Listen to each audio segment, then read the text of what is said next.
আসসালামু আলাইকুম। কেমন আছেন সবাই? আশা করি ভালো আছেন। আচ্ছা সবাই, এটাকে কি নাম দিবেন আমি তো জানি না, কিন্তু আমি বলতেছি চিকেন সালাদ। ঠিক আছে? সবাই কি নাম বলে আমি তো জানি না, তবে আমি আমার মতো করে বানাইতে দেখেন।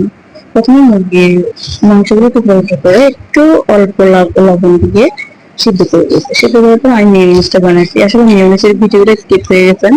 মিয়োনিজটা আমি আমার মতো করে বানাইছি, কে কিরকম জানি না। মিয়োনিজের ভিডিওটাও করা হয়নি। মিয়োনিজটা হার্ড হয়ে গেছিল, ওই জন্য ব্লেন্ডার থেকে পড়তেছিল না, তাই আবার চামচ দিয়ে নিয়ে একটা বাটিতে নিচে আর কি। দেখেন ঘন ঘন হয়েছে কিন্তু, তাই না? তো এখন হচ্ছে আমি এই যে মুরগির মাংস, যে পিস গুলো সিদ্ধ করা মাংস, ওগুলো হচ্ছে একটু ডিম দিয়ে আর একটু ময়দা দিয়ে একটু একদম ভালো মতো মেখে দিয়েছি।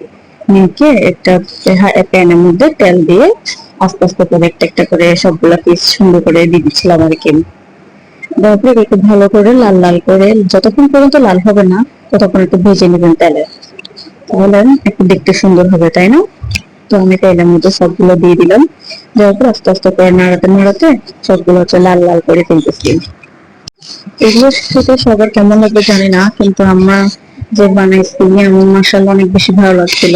দেখুন মুরগির মাংসগুলো যে নাড়াতে নাড়াতে দেখছেন একটু ব্রাউন ব্রাউন কালার চলে আসতেছিল।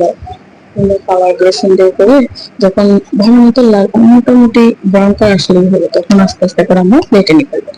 প্লেটে নিয়ে ফেললাম, এখন সুন্দর করে একটা প্লেটে নিয়ে ফেলবো।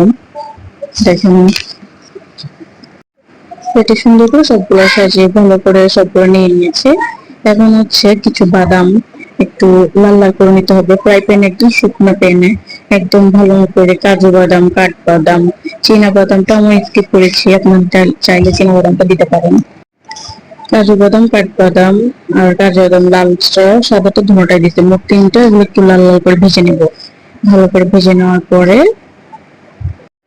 দেখুন এরকম করে একদম লাল লাল করে ভেজে ফেলতে হবে। আমার প্রায় ভাজা শেষ, এখন পরিবেশনের পালা। তো একটা প্লেটে করে যে দেখতেছেন চিকেন গুলো নিচ্ছি, চিকেন গুলোর পর এখন আমি বাদাম গুলো আস্তে আস্তে করে সবগুলো দিয়ে দিব। সব দিয়ে দেওয়ার পর কিছু সালাদ কেটে রাখছি, গাজর, শসা, কাঁচামরিচ। আমি কাঁচামরিচ স্কিপ করেছি, যেহেতু বাচ্চা মানুষ সহ খাবে, ওই জন্য স্কিপ করেছি। তো এখন অল্প কিছু খেজুর, কিশমিশ দিয়েছি। এখন দেব মেয়োনিজ অল্প করে দিয়ে, আর অল্প টমেটো সসও দিয়েছি। তো এখন আর হচ্ছে শসা, গাজর, ধনেপাতা, সালাদ গুলো দিয়েছি। সবগুলো এখন মিক্স করবো এখন। তো মিক্স করতে করতে দেখেন আমার থেকে এখন আবার জিভে জল চলে আসতেছে। আসলে এটা অনেক বেশি মজা হয়েছিল।